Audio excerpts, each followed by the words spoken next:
নবী করিম সাল্লাল্লাহু আলাইহি ওয়াসাল্লাম বলছিলেন, জেনে রাখো তিনটা বিষয়ে যেন তোমাদের অন্তর কখনো খেয়ানত না করে।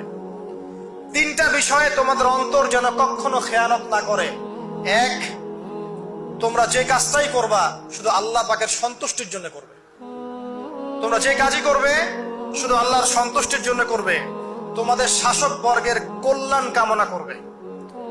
তোমাদের শাসক বর্গের কল্যাণ কামনা করবে। 3 নাম্বার, মুসলিমদের জামাতকে আঁকড়ে ধরে রাখবে। মুসলিমদের ইউনাইটেড কমিউনিটিকে আঁকড়ে ধরে থাকবে। এই তিনটা বিষয় পালনের ক্ষেত্রে তোমাদের অন্তর যেন খেয়ানত না করে।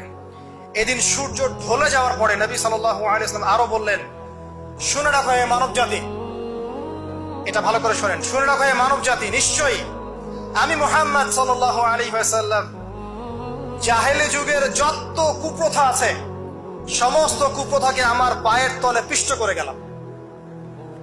জাহেলি যুগে কি ছিল ভাই? শিরিক ছিল, সুদ ছিল, মাদক ছিল, নারীর অবমাননা ছিল, কন্যা সন্তানকে দাফন করা হতো, রক্তক্ষয়ী, হানাহানি, মারামারি, কাটাকাটি ছিল। এগুলো সবকিছুকে আমি আমার পায়ের তলে দাফন করে গেলাম। এটা কি দাফন হয়েছে? তিনি বলছেন, নিশ্চয়ই আমি জাহেলি যুগের সুদকে আমার পায়ের তলে পিষ্ট করে যাচ্ছি।